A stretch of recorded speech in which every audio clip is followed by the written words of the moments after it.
Here's a question for you.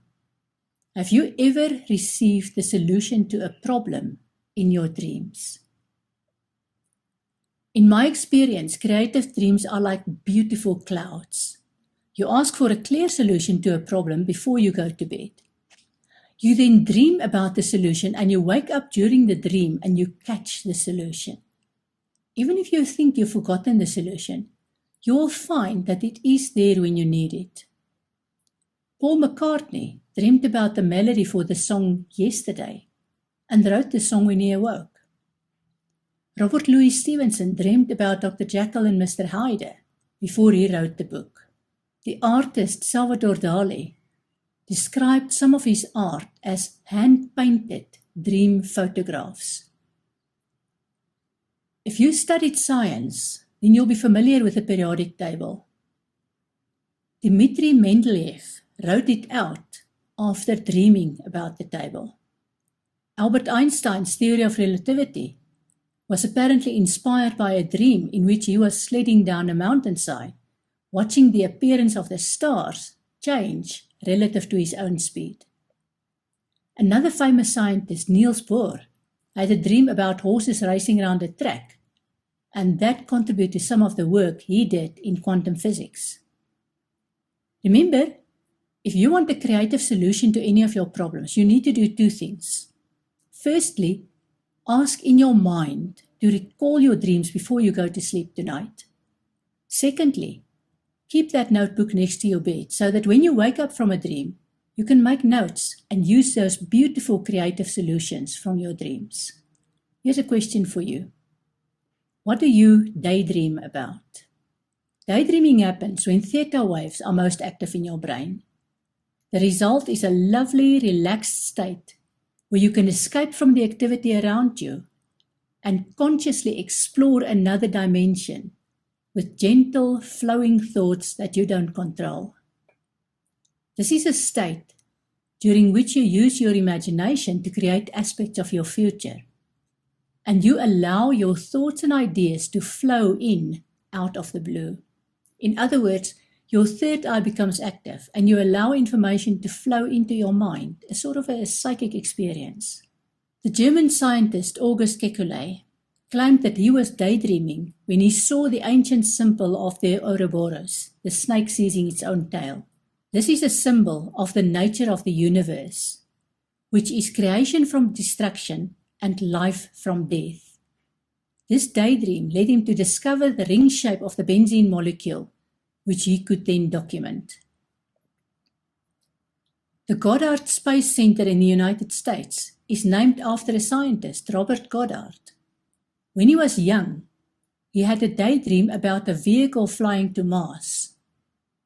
This daydream made such an impression on him that he not only celebrated the date on which he had the daydream every year, but he also built his career on space rocketry.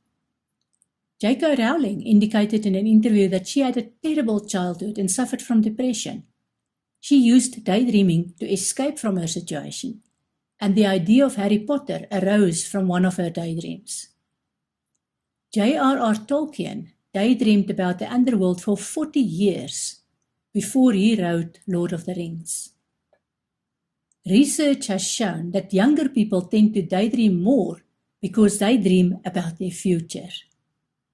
Daydreams help them to try out different versions of their futures and life's possibilities in a safe environment. At least one study found that children who daydream and have strong imaginations have better control over their emotions and actions. These children have more empathy and are less aggressive than other children. When you tell your friends in that wistful tone, "I dream about having that property," or going to this place, and you are passionate about your dream, you will easily slip into a daydream and embroider on your passion. Each time you do that, you add another building block to your dream and bring it closer to reality. Daydreams help us realize our goals and reveal our innermost hopes, desires, and fears. Without daydreaming, you'll miss out on an important tool for seeing your life in different ways. Unlike dreams at night, Daydreams are unique to each individual because the daydreams embroider on their own lives.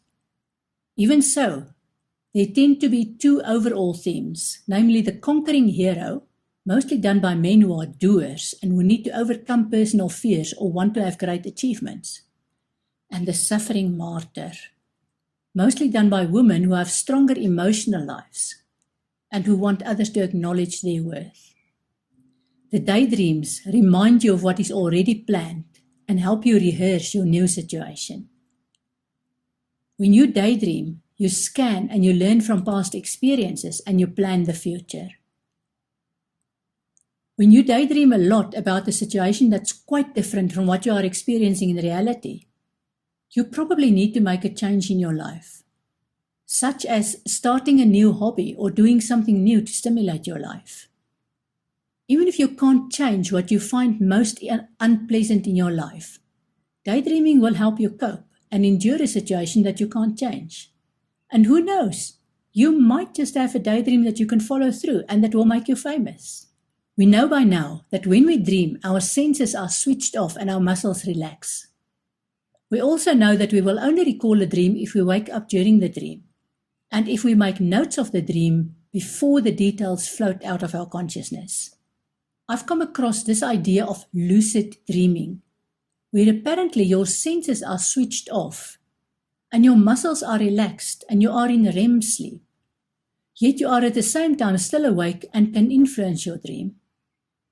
Apparently, it's like dreaming that you are awake when you are in fact both dreaming and awake at the same time. I even discovered a book called Lucid Dreaming by Tony Crisp about the topic, which is worth reading.